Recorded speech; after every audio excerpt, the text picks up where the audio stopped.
Eu queria conversar um pouquinho com vocês sobre o tema, um tema muito interessante, muito importante. Nós estamos no ano do discipulado e nós precisamos entender que o discipulado é uma área que nós precisamos crescer em todos os aspectos que nós somos firmados na nossa vida em Cristo.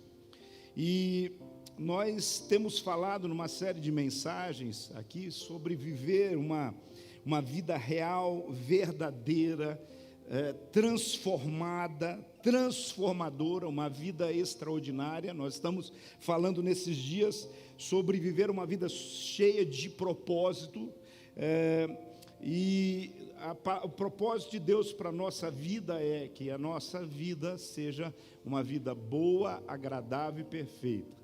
E tudo isso só acontece se nós vivenciamos o que o apóstolo Paulo ensina em Romanos 12. Se nós formos transformados na nossa mentalidade, no nosso jeito de pensar. A gente só vai viver uma vida boa, agradável e perfeita se nós mudarmos a nossa maneira de pensar. E o que a gente precisa entender nesses dias é que se você conversar no bastidor, no individual, no particular, com as pessoas, e elas tiverem liberdade com você, elas vão dizer muitas vezes para você: olha, a minha vida financeira está razoavelmente bem, a minha vida familiar com os filhos está razoavelmente bem, mas a minha vida sexual, eu não quero nem conversar sobre o assunto. É frustrante. Isso você ouve, às vezes, de mulheres, você ouve de homens, você percebe, às vezes não é nem isso, você nem precisa ouvir, você percebe que algo está errado, muitas vezes, num casamento, numa família, porque a família inteira não sabe tratar adequadamente a respeito de uma área que é aparentemente tabu na sociedade, na igreja então nem se fala, parece ser um tabu. E quando nós somos expostos a verdades sobre a vida de intimidade, a vida sexual, na verdade vem tudo distorcido, ou vem baseado em uma religiosidade fria, castradora, e que não leva as pessoas a entenderem exatamente o propósito de Deus, ou nós somos ministrados a um estilo do mundo libertino, descontrolado, doente, fora do propósito de Deus. Então, o que eu queria que você pudesse chegar ao final dessa mensagem era pensando assim: o que Deus pensa a respeito de sexo? O que Deus pensa a respeito do sexo? E o que significa uma vida abundante? O que significa uma vida boa, agradável, perfeita? Isso inclui uma vida sexual? Irmão, talvez eu vou escandalizar você, talvez seja o primeiro ponto da lista, ok? Porque quem realmente está bem espiritualmente, entendeu o propósito de Deus para a sua vida sexual vai estar caminhando debaixo daquilo que Deus estabeleceu. Talvez você venha com a sua vida espiritual capengando faz muito tempo, e apesar de tudo você acha que está bem espiritualmente, mas se a sua vida de intimidade não está bem, o problema, na maioria das vezes, da vida sexual tem a ver com a questão de como nós conectamos com o Pai. Como que é a nossa conexão com Deus. Então, muitas vezes, a nossa sexualidade reflete a forma como nós conectamos com Deus. E a nossa conexão com Deus reflete na nossa sexualidade. Então, se eu tenho dificuldades nesse processo de intimidade pessoal com o meu cônjuge, ou na minha vida, de como eu lido, mesmo solteiros, como ele lida com a sua sexualidade, isso acaba gerando um bloqueio com relação ao relacionamento com Deus. É incrível isso, mas quando você começa a pensar sobre isso, você vai entender. É por isso que Satanás tem de propósito destruir. O diabo veio para roubar, matar e destruir. Mas Jesus veio para que nós tenhamos vida e vida com abundância. Então, na área sexual, Satanás veio roubar o prazer, roubar aquilo que é de importante, matar os seus sentimentos e destruir os seus relacionamentos. Mas Jesus veio para te dar uma vida, abre aspas, sexual abundante. A gente precisa entender e olhar debaixo desse parâmetro. Mas vamos caminhar um pouquinho e entender o seguinte: qual é o problema na questão da intimidade, da sexualidade? O problema é a superficialidade. E em todas as mensagens que nós estamos ministrando aqui, nós estamos declarando que a superficialidade nos deforma, porque nós fomos criados por Deus para vivermos na profundidade. E é por isso que nós precisamos voltar à essência da vida em Deus. Nós precisamos ser pessoas comuns, transformadas em discípulos extraordinários de Cristo para a nossa vida. Qual é o nosso alvo? Até que Cristo seja formado em nós. Então, é por isso que hoje nós vamos compreender o que é a vida plenamente formada, que apresenta a plenitude sexual nesse mundo insaciável. Vamos para o vídeo.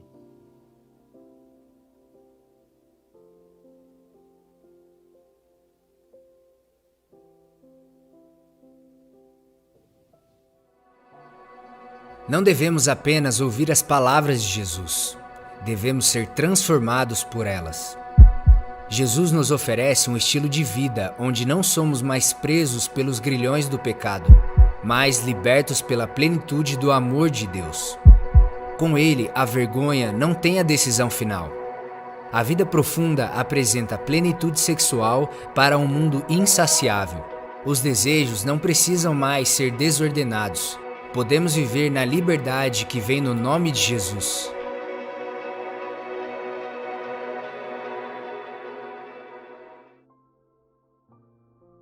Rick Vilodas, que escreveu o livro A Vida Profundamente Formada, da qual essas mensagens nós estamos buscando a inspiração delas, ele diz o seguinte: nós lutamos para viver uma visão madura, profundamente humana e livre de ansiedade, no que refere a como o corpo se relaciona com a espiritualidade.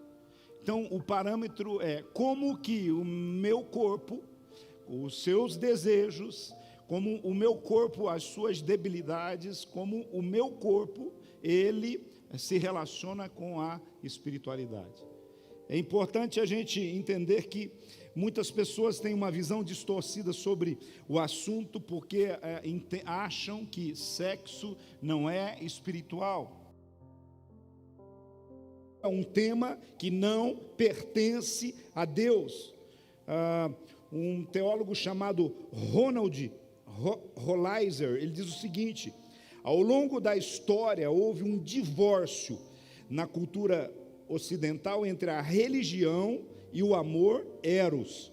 Como em todos os divórcios, foi doloroso. E como em todos os divórcios, os bens foram divididos. A religião ficou com Deus e o mundo secular, o secular, ficou com o sexo. Foi mais ou menos isso. E às vezes algumas pessoas, ainda hoje, quando ouve falar vai falar de sexo na pregação de domingo na igreja, mas quando é que nós vamos falar? Se a gente não fala em casa, se não fala no discipulado pessoal, se não fala, quando é que nós vamos falar? Quando é que a igreja vai realmente entender o que a Bíblia tem a dizer a respeito disso? Então, nós podemos olhar para essa frase e entender o seguinte: um divórcio entre a espiritualidade e a questão sexual. O amor eros, o amor erótico, porque existe alguns tipos de amor, isso é para uma outra história, mas muitas vezes nós não conseguimos entender essa conexão, aonde que isso entra na espiritualidade. Então é melhor divorciar disso. Então o mundo fica com o amor erótico e nós ficamos com a espiritualidade. O que deu essa bagunça toda, essa crise, essa falta de identidade que a maioria das pessoas estão tendo. Então, nos dias atuais, nós precisamos entender, sexo é um assunto de Deus, e é algo que Deus quer falar conosco. Sabe, inclusive tem muita gente que às vezes quer ir para o céu logo e fala assim, acho que no céu não vai ter sexo, então eu não vou ter problema com sexo, eu não vou pensar, eu não vou precisar suprir ninguém, eu não vou... Então, meu irmão, eu quero dizer para você, você está vendo tal a importância que existe nesse sentido? Às vezes uma tentativa, um escapismo debaixo desse processo. Tem algum tempo atrás, a revista Veja, ela publicou uma realidade, como as pessoas se sentiram e passaram, e têm passado, e principalmente no meio da pandemia, de que o Brasil é um país em que grande parte dos brasileiros se sentem sozinhos. Apesar da gente falar, nossa, parece que brasileiro gosta de estar junto em churrasco, gosta de estar em jogo de futebol, gosta disso, gosta daquilo, mas a maioria das pessoas, elas se sentem, se você depois puder ler essa reportagem, você vai perceber que, na verdade, o Brasil, por incrível que pareça, é um dos países mais sexualizados do mundo.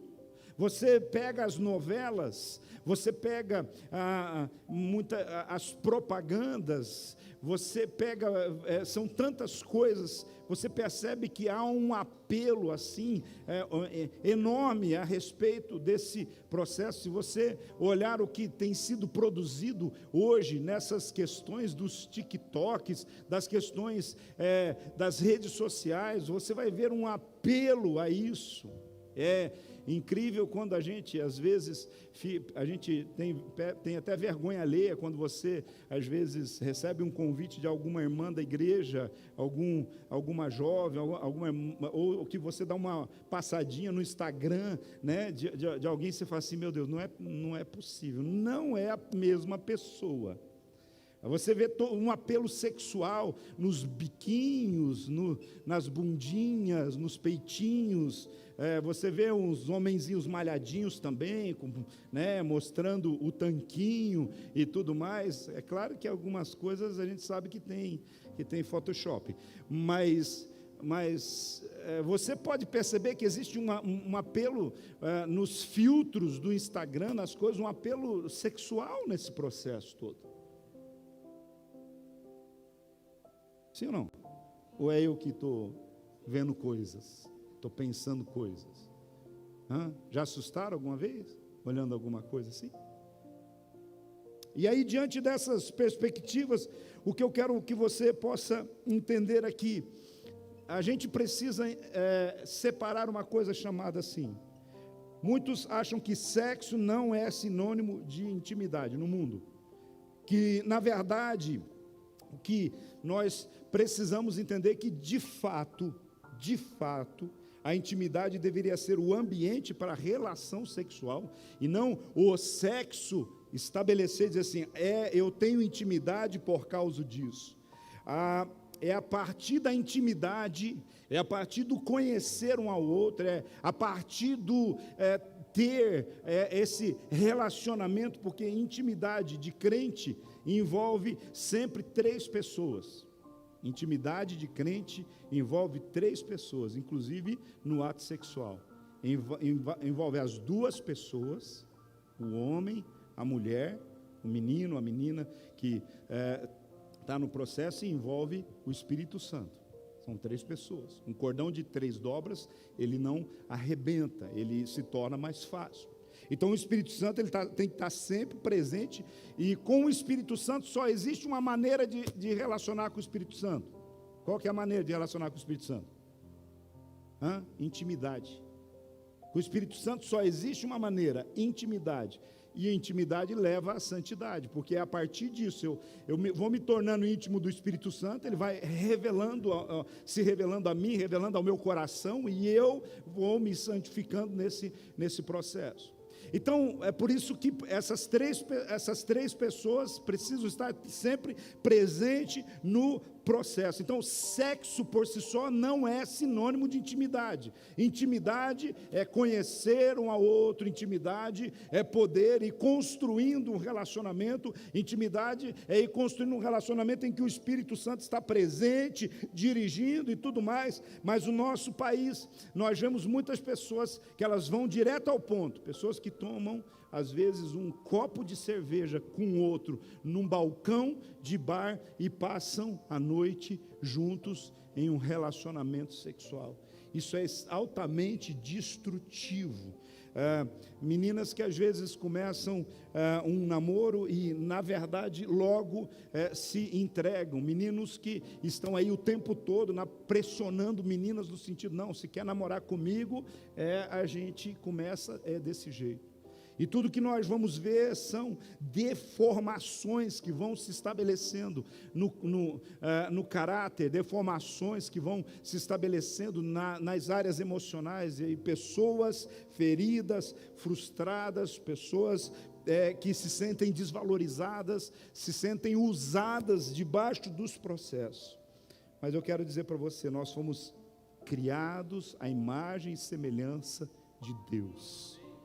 E dentro dessa perspectiva, a parte mais significativa no ser imagem e semelhança de Deus é a comunhão com Deus, a comunhão com o Espírito Santo.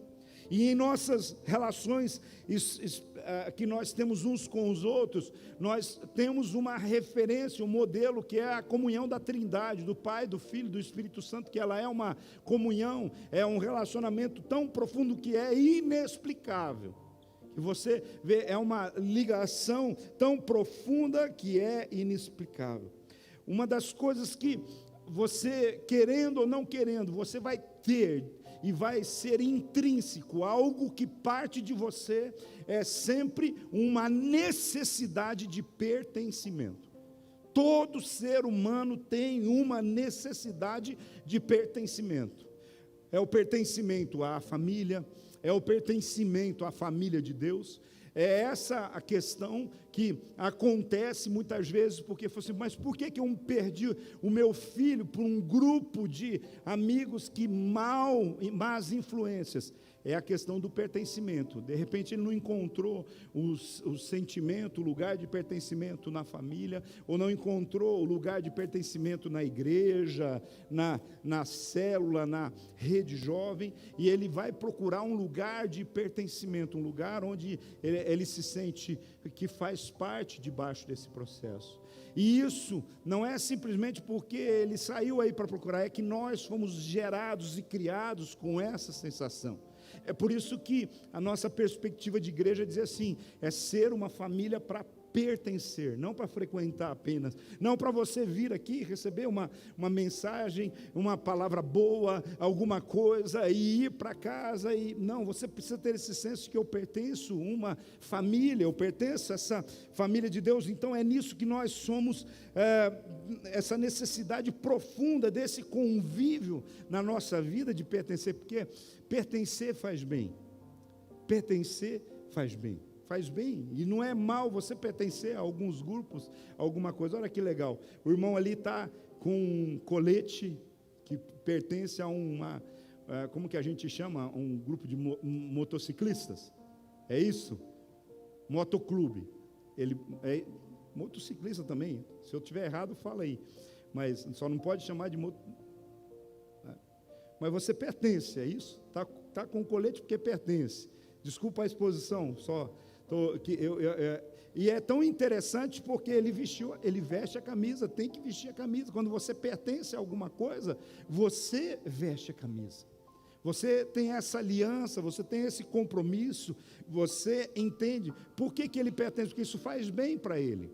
Isso nós precisamos entender que é essa busca que nós temos na nossa vida. Em Gênesis capítulo 2, nós vemos uma outra dimensão ainda na sexualidade. A Bíblia diz assim, 2, 24 e 25 de Gênesis: por isso, deixa o homem, o pai, a mãe, se une à sua mulher, e os dois se tornam um só. O homem e a mulher estavam nus e não sentiam vergonha. Hoje, Qualquer coisa que nos desnuda, não precisa nem ser tirar a roupa, mas de desnudar a alma, esse comportamento, a gente já fica com vergonha. Percebeu? Porque a gente começa a abrir alguma coisa, falar alguma coisa, a gente fica desnudado, a gente fica exposto. E isso envergonha, isso é um impacto do pecado na nossa vida. E quando Deus estabeleceu o casal, Deus estabeleceu o afeto como aliança de amor. Deus estabeleceu o afeto como a base dos relacionamentos saudáveis. Ou seja, nós expressamos o amor por meio dos afetos. Quando nós dizemos assim que o homem é ordenado deixar seu pai e sua mãe, nós dizemos, não, a Bíblia diz que deixa seu pai e a sua mãe para unir a sua mulher, e esse relato não é só uma troca de casa, é uma união sexual, é uma união em que agora não são dois, mas são um, agora são uma só carne. E como que isso se estabelece? Por osmose espiritual, num comando de Deus? Não, é no relacionamento da intimidade, é no relacionamento sexual que isso se estabelece. E é por meio dessa questão do ato sexual que nós expressamos com todo o nosso corpo o amor, a unidade e a aliança. O amor, a unidade e a aliança, ele é, na sua essência, materializado e manifestado no relacionamento sexual do casal.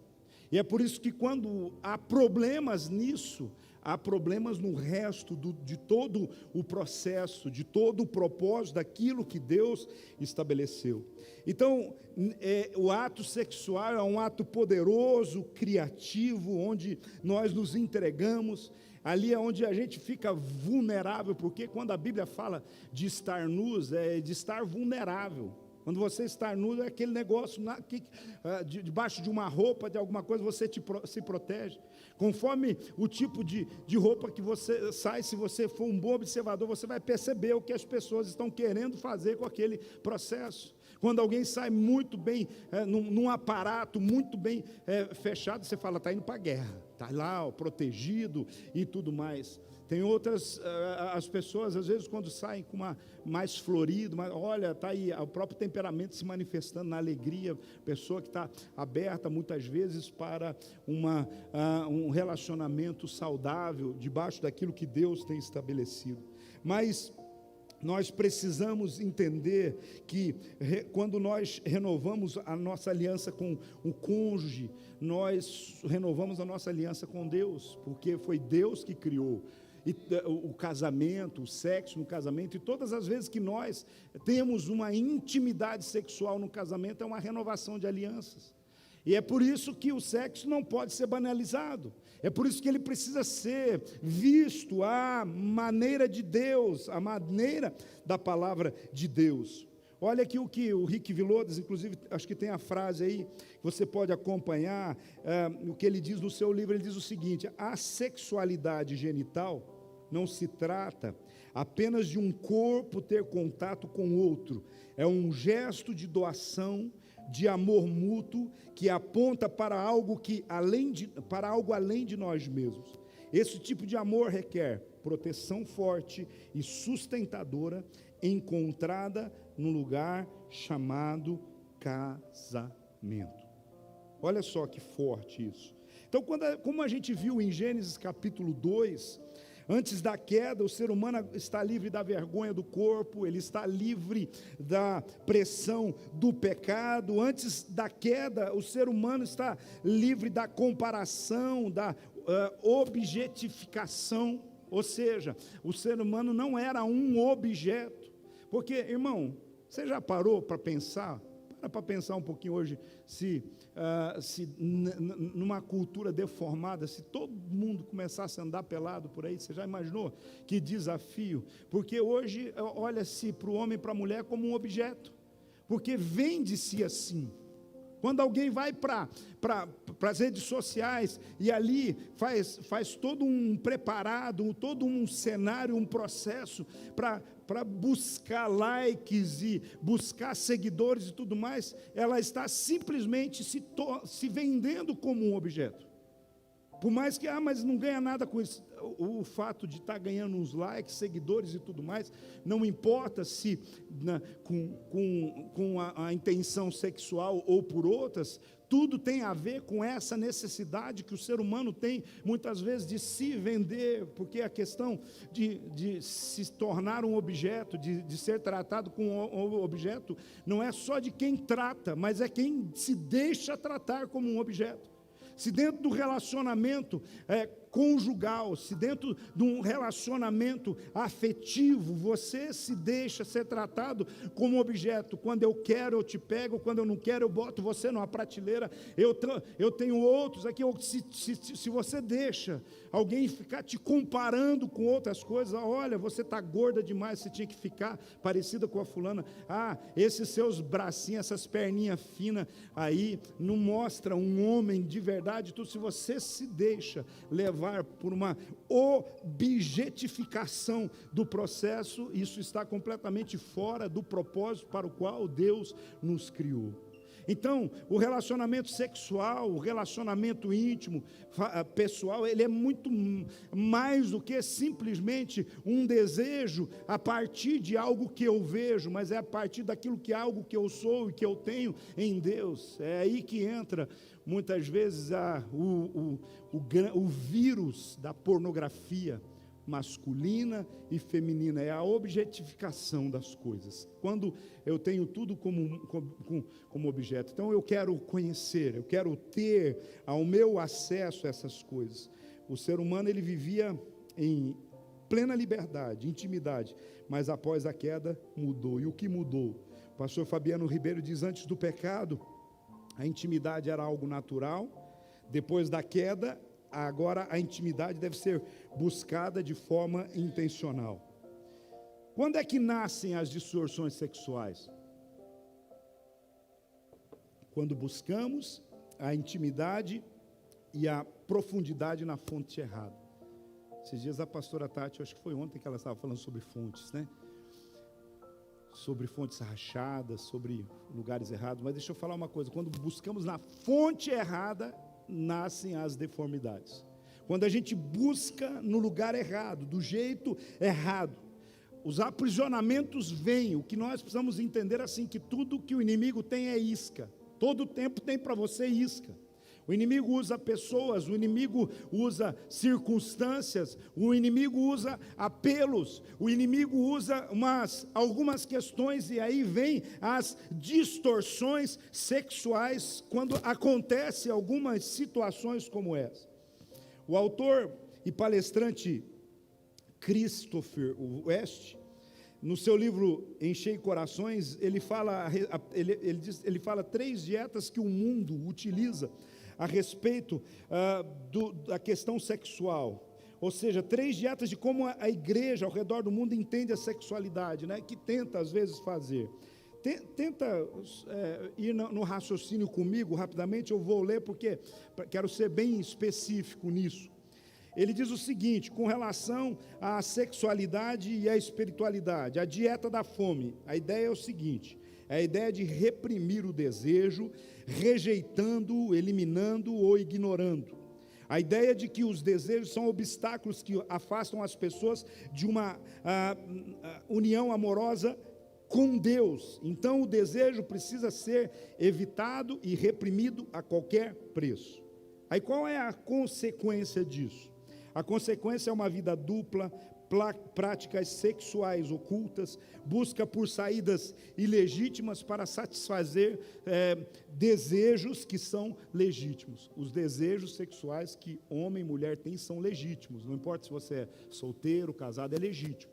Mas o que é ilegítimo é você buscar satisfazer esses desejos sexuais fora do padrão do propósito. Aí quando a igreja, ela trata isso reprimindo, simplesmente reprimindo e não ensinando, tratando, o que vai acontecer? Você vai ver gente que, como Jesus disse, sepulcro caiado por dentro, por fora todo bonitão, arrumado, prega bem, coisa e tal, mas por dentro está tudo podre nos seus relacionamentos, nas suas coisas. Então essa não é a dieta correta que a igreja deve usar, a dieta de simplesmente de fazer passar fome. Agora tem a dieta do fast food. A proposta dessa dieta, falando da igreja, tá, gente? Vamos lá, pega o raciocínio comigo, não dispersa não. A proposta dessa dieta é uma busca pela redução desse desejo sexual, ou seja, a proposta é reduzir os anseios mais profundos aos desejos físicos, é a incapacidade de ver o sexo como um fogo sagrado, que, se não tratado com cuidado, incendeia vidas e comunidades inteiras. Ou seja, é aquela tentativa de tentar não olhar para as coisas como elas devem ser olhadas e tratadas de fato. Qual é o que é que acontece? Qual é a consequência? Embora seja possível sentir uma satisfação imediata, essa dieta adoece a pessoa porque causa expectativas ilusórias sobre a satisfação, trazendo frustração e vícios. Essa dieta fast food coloca o desejo numa condição de Deus, como se fosse um Deus. Então é como se eu tivesse um Deus que é algo que é objetivo da minha vida. Eu quero muito isso. E por final, a terceira dieta é a dieta do banquete. Somos lembrados com essa dieta de que a humanidade foi feita para comunhão e intimidade uns com os outros. O amor de Deus não remove os desejos, mas os coloca na ordem correta. Presta atenção disso. O amor de Deus não remove os nossos desejos, os seus desejos sexuais, mas os coloca na ordem, no lugar correto, como e quando ele deve ser exercido. Então, nesse processo, o que nós precisamos entender assim, aqui há um reconhecimento de que nós fomos criados para a plenitude completa, paz que só podem ser encontradas com Deus. E quando há então esse entendimento do banquete, quais são as consequências? O ponto de partida e o ponto final dos nossos desejos é Deus. A gente precisa entender, é Ele que dá, é Ele que supre, e Ele é a nossa maior alegria, o nosso maior prazer. Meu maior prazer não é uma vida sexual ativa, uma vida sexual perfeita. O maior prazer é Deus, é agradar a Deus, é viver para Deus. E quando eu tenho esse prazer, a bênção do sexo, ela se torna algo inerente e semelhante a isso que eu tenho com Deus. Então, o que nós precisamos entender é que não ter relação sexual não significa que a sua sexualidade não foi manifesta, mas nessa dieta nós vivemos plenamente a sexualidade, seja qual for o nosso estado civil, porque é aqui que está o detalhe. Como que o jovem lida com a sua sexualidade, o jovem solteiro?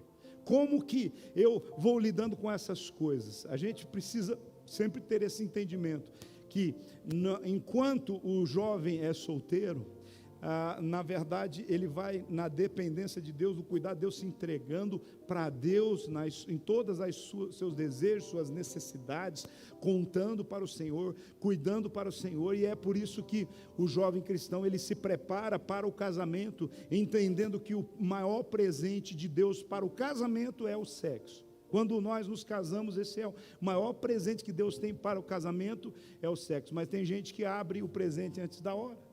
E é até uma falta de educação nesse sentido. Eu vou abrir o presente antes da hora. Queridos, a gente já está quase terminando essa palavra tão densa, mas ao mesmo tão boa para nós. Mas eu queria aqui deixar alguns conselhos para viver a plenitude em sua sexualidade. Nós estamos falando sobre uma vida plenamente formada, uma vida profundamente formada. Isso aqui é discipulado, é algo que nós precisamos construir em Deus debaixo do propósito. Eu quero dizer para vocês, eu falo com muita naturalidade e com muita liberdade aquilo que eu estou trabalhando com vocês, porque isso é reflexo do que eu tenho vivido na minha sexualidade, no meu casamento, no meu relacionamento. Inclusive a minha mulher perguntou se eu queria que ela viesse ministrar junto comigo. Quem sabe à noite a gente ministra junto de novo essa palavra. Eu queria até encorajar você a trazer alguém, a encaminhar alguém para ouvir essa palavra que possa abençoar a sua vida. Mas há alguns conselhos práticos para viver a plenitude da sexualidade. Alguém me ajuda aqui. Preciso um pouquinho mais de água. Primeiro, identifique mensagens deformadas sobre a sexualidade. E olha que existem muitas por aí. Identifique as mensagens deformadas sobre sexualidade.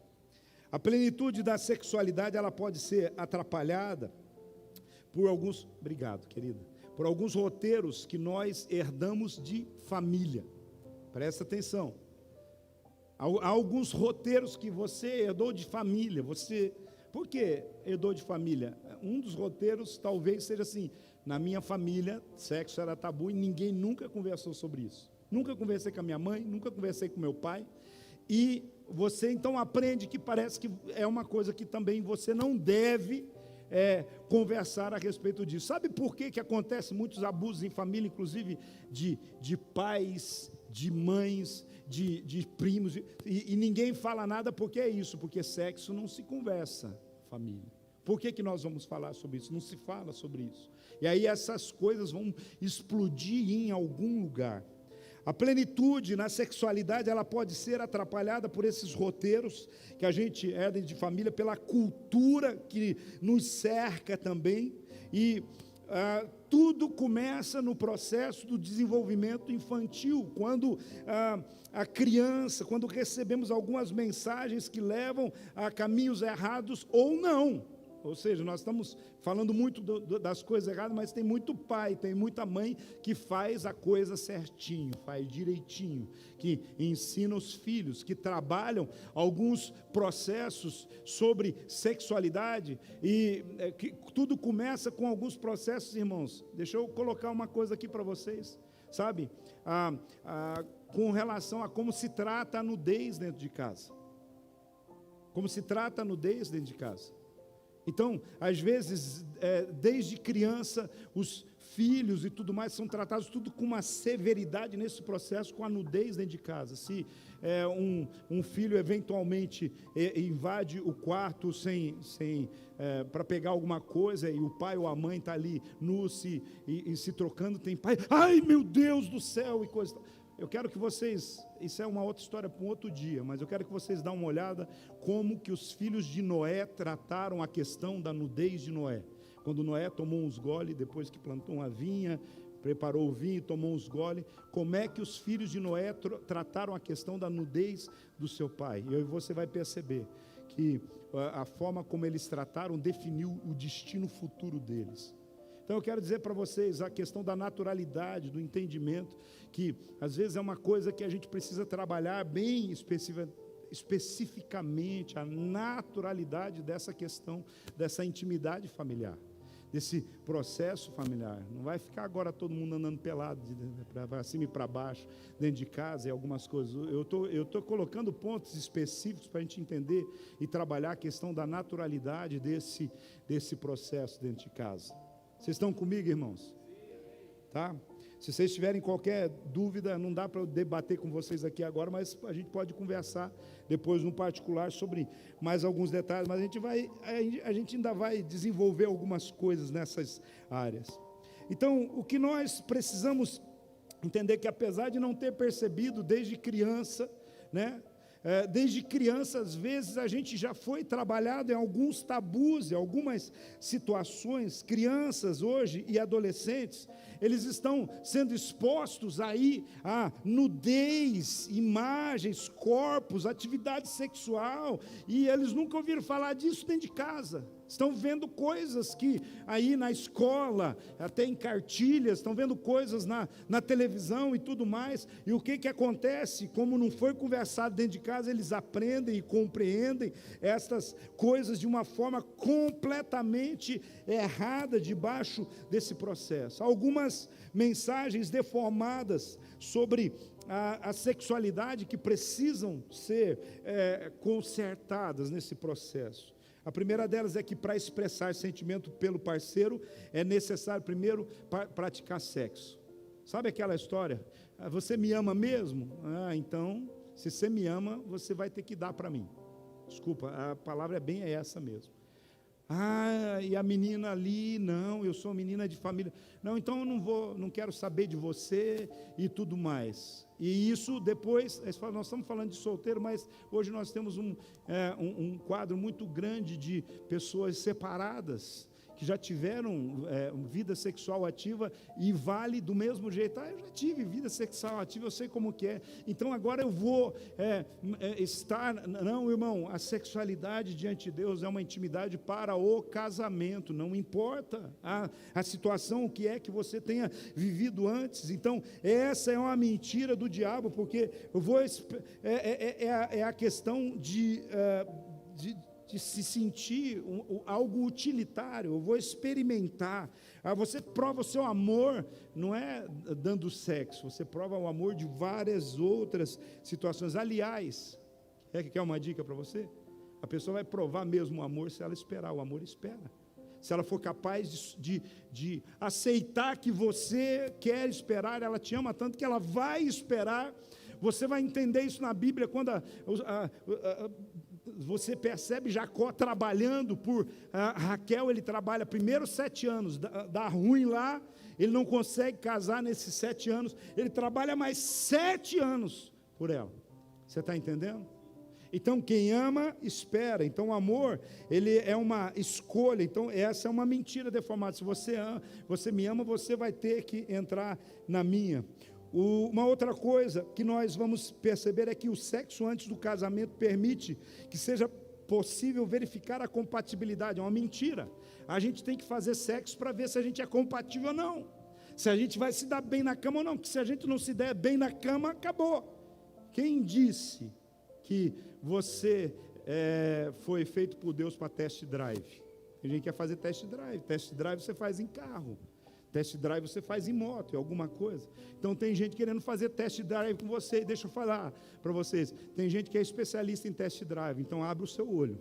Abre o seu olho. Você não é um produto para alguém fazer um test drive com você. Seja solteiro, seja separado, viúva, seja lá outra coisa. Outra mentira. O sexo fora do casamento mostra a existência de um compromisso. Tem gente assim, eu fiz sexo, nós estamos comprometidos. Mentira. O pessoal está usando aí algumas mulheres só para fazer troca de esperma. E tem mulheres que estão usando homens aí só para colocar na listinha dela, para contar na roda de amigas. E usou, embola e joga fora. É ou não é isso aí? Vocês acompanham? Eu estou sendo muito...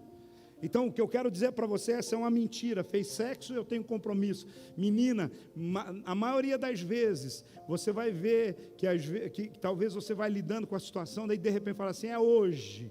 Aí faz sexo, bloqueia você no WhatsApp, não te atende mais, trata você como alguém na rua que nunca conheceu antes. Estou falando alguma... E aí eu não vou, isso é que aquela pessoa, não. Eu quero dizer para você, isso é um conceito muito comum hoje em dia, quando a gente caminha debaixo desse processo. Então, o sexo fora do casamento não é compromisso nenhum. Compromisso é aliança. Por se tratar de uma necessidade física, é certo eu satisfazer o desejo sexual como qualquer outra necessidade. Igual eu tenho fome, eu vou ali e como. Então, eu estou muito tempo sem sexo, então vou arrumar alguém para eu poder... Então faz isso e você vai ver a sua vida se desgraçar ainda mais. Não se trata disso, que você pode entender que algumas coisas que você acha que é falta sexual, na verdade o que está faltando é uma intimidade com Deus, é buscar em Deus a direção que Ele tem para a sua vida sentimental, aquilo que tem para a sua vida.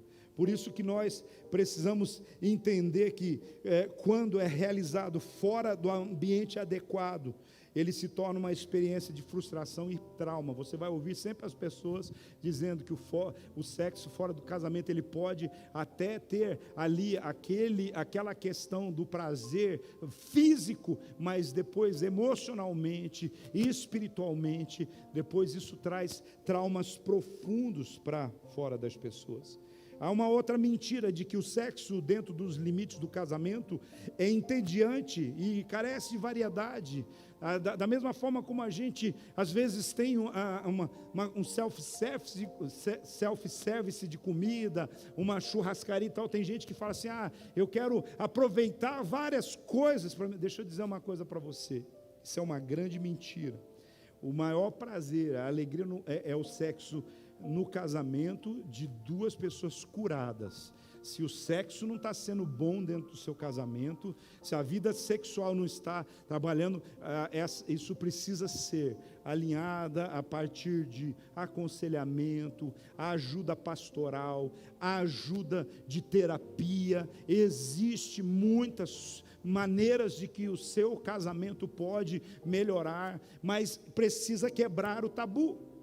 Algum tempo atrás nós estávamos atendendo um casal até jovem e cheio de tabus, e a gente quis entrar para ajudar em algumas áreas mais profundas, mas eles queriam viver na superficialidade, queriam ali apenas na superficialidade.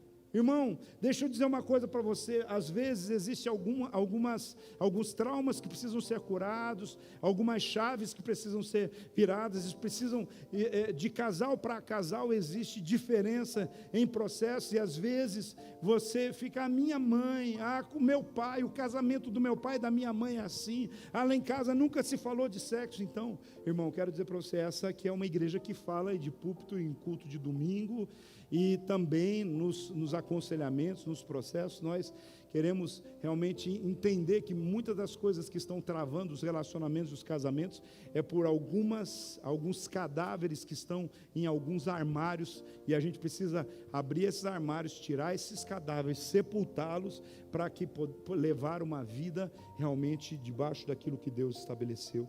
Então, e por último, o sexo antes do casamento, ele é permitido caso se saiba que tem certeza que vai casar. Eu vou casar, então está certo, as famílias já sabem. Aí tem até família que já arruma um quartinho para o casalzinho que nem casou ainda, quando vai passar a noite, aí aquela coisa meio que natural. Não, nada disso. A gente precisa entender que o sexo antes do casamento é pecado. A data do casamento pode estar marcada, um pode amar o outro, ambos podem estar comprometidos, mas ainda não é casamento. O sexo é para o casamento. Mas então isso é muito difícil para o tempo que nós estamos vivendo. Irmão, tudo é difícil para o tempo que nós estamos vivendo. Tudo é difícil. Tudo é difícil. Ganhar dinheiro é difícil. Você está entendendo? Suportar patrão é difícil. E a gente suporta. Sabe, tudo é difícil, e aí quando chega numa hora de obediência à palavra de Deus, então o casamento é uma aliança realizada por Deus, um com o outro, e o ato sexual vem selar e estar estabelecendo esse processo, selar, coroar esse processo. João 8,32 diz, conhecerão a verdade vos libertará. Não existe plenitude, significância, profundidade e liberdade onde há mentira. Somente a verdade em Cristo é poderosa para libertar de todas as mensagens erradas. Sustente a verdade e ela sustentará você, o pastor Carlito disse. Sustente a verdade e ela sustentará você. O Salmo 32:3, o salmista diz assim, presta atenção nisso porque nós já estamos ministrando para a gente orar juntos. Enquanto eu me calei, enquanto eu recusei a confessar o meu pecado, o meu corpo definhou e eu gemia o dia inteiro. Você pode perceber que Davi, ele viveu várias nuances, situações familiares. E todos os rolos de família de Davi estavam ligados a pecados sexuais, a tratamentos errados, a lidar de forma errada com questões sexuais. Começa com Davi e o pecado com Betseba, que a gente conhece muito bem. Depois vem na questão do incesto de Aminon, do abuso sexual e tudo mais. O problema com Absalão, que vem disso, de ele não admitir que o irmão dele tivesse tido um relacionamento sexual fora do propósito com a meia-irmã, um abuso sexual dentro de casa, e Davi foi passivo nessa situação. Ou seja, Davi ele se calou. A palavra é essa. Quando Davi fala, enquanto me calei, não era simplesmente ele dizendo, enquanto eu não confessei os meus pecados para os outros. Assim, enquanto eu me calei, enquanto eu vi acontecendo com os meus filhos, enquanto eu vi acontecendo com os outros, enquanto eu vi, eu fiquei por causa da minha situação, eu não falei nada. Então, deixa eu colocar uma coisa para você aqui, irmão. Talvez você tenha problema de conversar com seus filhos, ou até repactuar alguma coisa com a esposa, ou com o esposo, porque no passado você começou errado o seu casamento, sabe? Senta junto, confessa um para o outro, fala assim, realmente nós fizemos errado, porque por algumas razões, ou por desobediência, ou por desconhecimento, mas hoje a gente tem o conhecimento da verdade do Senhor, vamos colocar isso diante do Senhor. Não é porque você fez errado que você não tem moral de ensinar o certo para os seus filhos. É exatamente porque você tem uma experiência para dizer para os seus filhos assim deu errado, não fez bem, nós pagamos preço, nós sofremos, porque Davi, quando ele não lidou com os seus filhos e com as questões sexuais, assim, eu não lidei direito com as minhas questões sexuais, que moral eu tenho de lidar com as questões sexuais dos meus filhos, da minha família? Deixa eu dizer uma coisa para você, a partir do momento que você tem esse entendimento, e você confessa os seus pecados, você se arrepende e confessa, e recebe o perdão de Deus, você tem uma legalidade absoluta para poder ensinar os outros, porque você sabe o jeito que não deu certo, e você foi alcançado pela graça de Deus. Uma coisa que a gente nunca pode esquecer, é que em todas as áreas, inclusive na área da sexualidade, a graça de Deus nos alcança e ela é suficiente. Vou dizer de novo, em todas as áreas da nossa vida, inclusive na área da sexualidade, a graça de Deus, ela é suficiente, ela nos alcança e ela é suficiente na nossa vida. Então, não deixa ficar esse rolo, essa culpa. Mas até eu entendo e penso diferente. Está na hora de pensar conforme a palavra de Deus se estabelece para a nossa vida.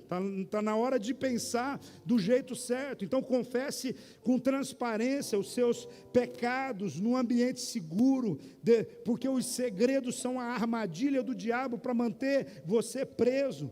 As pessoas livres de verdade são aquelas que não têm nada a escolher. Terceiro, maneiras para a gente avançar na sobriedade.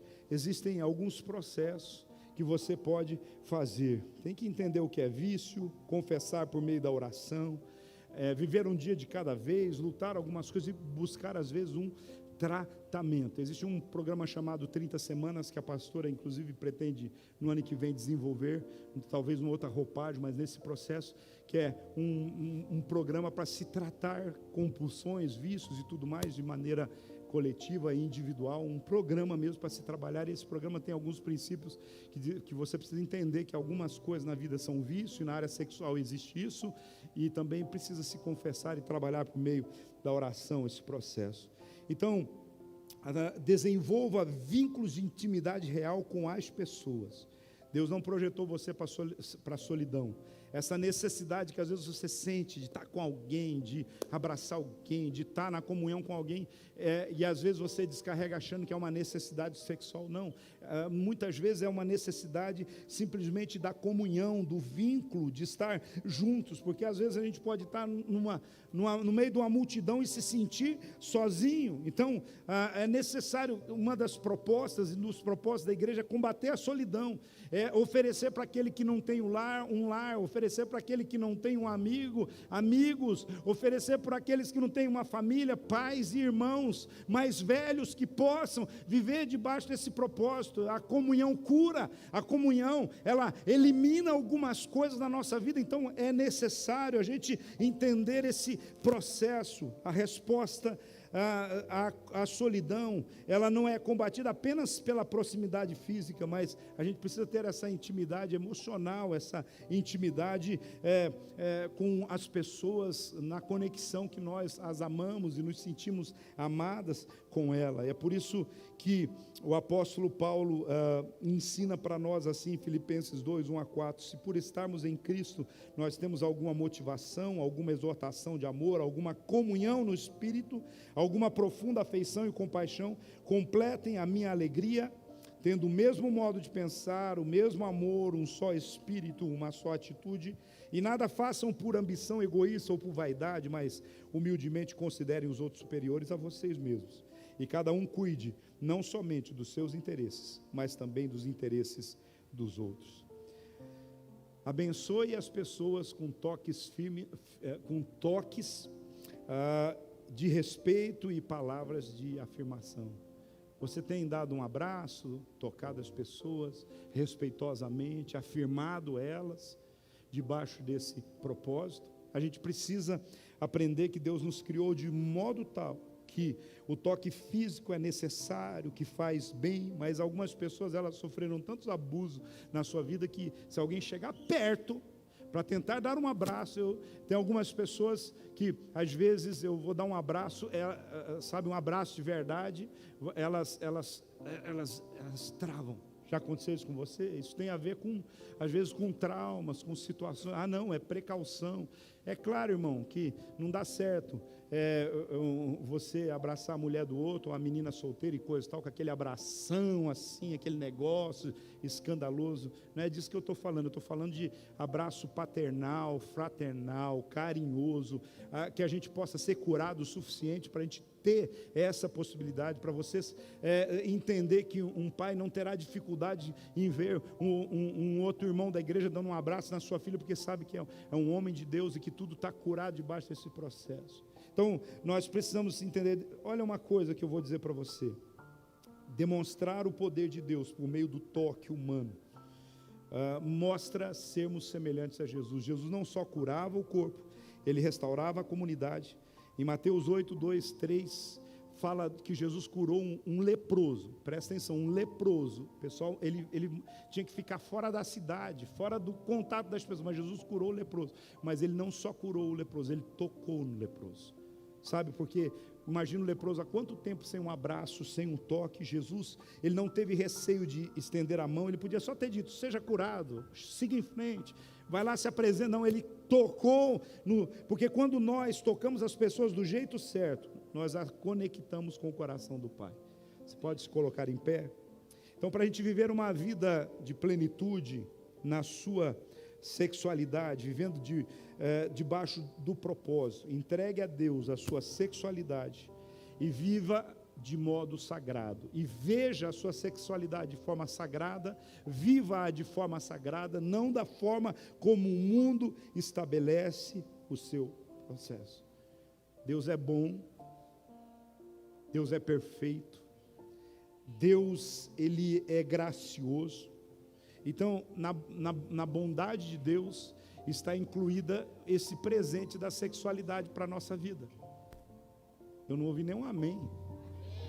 Sabe, a bondade de Deus inclui ter feito você com desejos sexuais e com essas coisas todas que dizem respeito a esse processo físico. Então, receber, viver as orientações de Deus para sua sexualidade vai proteger a sua saúde mental, o seu desenvolvimento integral. Por isso, nós precisamos entregar para Deus essa área. Feche os seus olhos. Vamos orar e falar com o Espírito Santo a respeito daquilo que a gente precisa. O Senhor quer levantar aqui casais que estão bem resolvidos debaixo desse processo e propósito. Deus quer trazer cura a homens e mulheres solteiras, viúvas, separados, gente que às vezes entra em crise com algumas situações. Talvez você esteja vivendo alguma situação de enfermidade em que o teu relacionamento sexual no casamento está tendo problemas por causa disso. Eu quero dizer para você, Deus não esqueceu de você. Deus tem formas, maneiras e coisas para ajudar você Ele vai suprir aquilo que você necessita na sua vida. Por isso, hoje eu queria que você pudesse decidir assim: eu aceito os pedidos que Deus tem feito nessa área para a minha vida. Eu quero viver segundo o manual do fabricante. A palavra de Deus é o manual do fabricante. Deus te fez. Não fique envergonhado, Deus te fez desse jeito. É por isso que você não deve se entregar à pornografia, não se deve entregar àquilo que o mundo tem estabelecido como padrão para sexualidade, mas olhar para a palavra de Deus. Porque a palavra diz assim, quer comais, quer bebais, sabe, quer durmam, quer façam sexo, quer façam, passeio, tudo que vocês forem fazer tem que ser para a glória de Deus. Então a sua vida, o seu casamento, o seu relacionamento sexual, a forma como você lida com esses assuntos dentro da sua casa, tudo isso precisa ser para glorificar a Deus. E glorifica a Deus não é colocando debaixo do tapete. Glorifica a Deus não é você ficando calado quando precisa falar. Lembre-se que Davi, ele disse assim: enquanto eu me calei, eu fui consumido pelos meus pecados. Ele foi sendo destruído, o seu interior, a sua família. Enquanto Davi se calou, enquanto ele não conseguiu lidar com essas situações, ele não viveu o propósito que Deus tinha para a vida dele. É por isso que hoje eu estou aqui para orar, para que você seja curado na sua mente, para que você seja curado no seu físico, para que você seja curado no seu relacionamento. Hoje eu estou aqui para profetizar que você vai viver, desfrutar e praticar o amor na plenitude, conforme a palavra de Deus, e viver essa felicidade de Deus na sua vida, no seu coração. Porque Deus tem para a igreja um padrão do céu para o relacionamento sexual, para que nós possamos viver. Nós precisamos entender, sair daqui hoje entendendo que a relação sexual, ela é sagrada, ela é divina, ela é algo para ser vivenciada conforme o propósito, porque todo relacionamento sexual em amor revela o amor de Deus por nós, o cuidado de Deus com as nossas vidas. Então o mais importante é você tomar a decisão hoje de deixar que o Espírito renove os seus pensamentos e atitudes, e você se revista dessa nova natureza criada para ser verdadeiramente justa, santa como Deus é. Senhor, em nome de Jesus, eu quero te agradecer porque Tu me fez de uma forma tão extraordinária como nós ministramos no domingo passado, no Salmo 39. O Senhor nos entreteceu, o Senhor nos formou, o Senhor nos construiu de uma forma tão específica, tão especial, com as suas próprias mãos. Senhor, cada sentimento, cada desejo, cada comportamento manifesto no meu corpo são áreas que o Senhor colocou na nossa vida, mas com o pecado, Pai, veio, ó Deus querido, a desestruturação de todo esse processo. Hoje eu oro por redenção do sexo.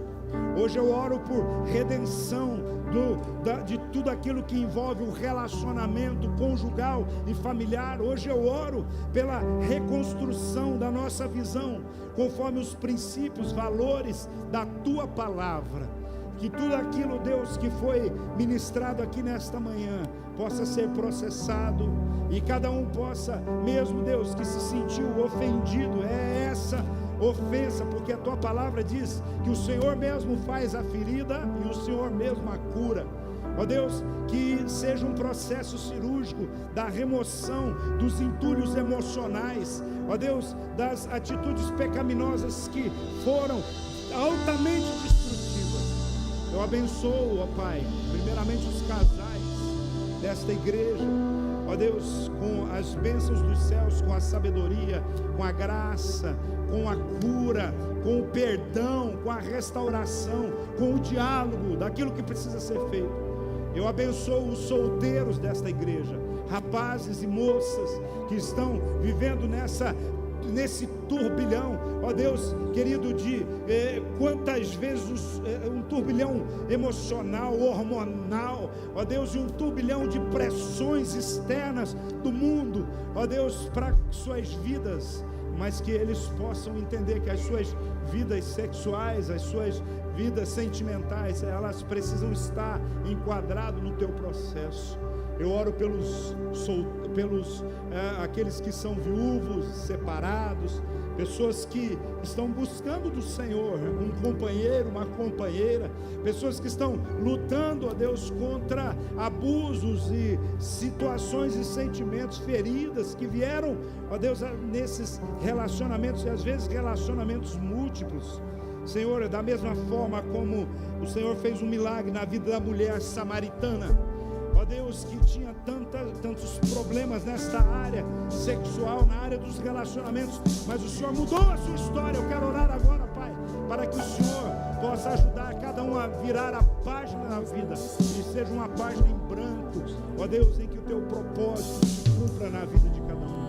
Acima de tudo, Pai, que haja arrependimento, que haja confissão e que haja perdão, pedido de perdão, liberação de perdão, que haja cura dos traumas. Sim, Pai, nós oramos e declaramos o teu favor.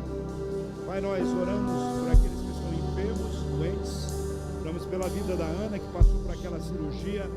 Ó Deus, que o Senhor possa completar a obra, extirpar o câncer, trazer a cura. Eu oro pela vida daqueles 2 bebês, Pai, que nós estamos intercedendo, gêmeos, ó Deus, que foram abandonados, estão agora, ó Deus, também com problemas de saúde. Em nome de Jesus eu oro para que o Senhor envie os teus anjos lá onde eles estão, Pai, em nome de Jesus. Eu oro também por aqueles que estão, ó Deus, passando por vestibular hoje, que estão fazendo concursos públicos, vários concursos públicos, vários vestibulares, várias pessoas desta igreja nesse processo. Que o Senhor cuide deles lá aonde eles estão agora, Pai, em nome do Senhor Jesus. Nós oramos abençoando, trazendo a tua cura.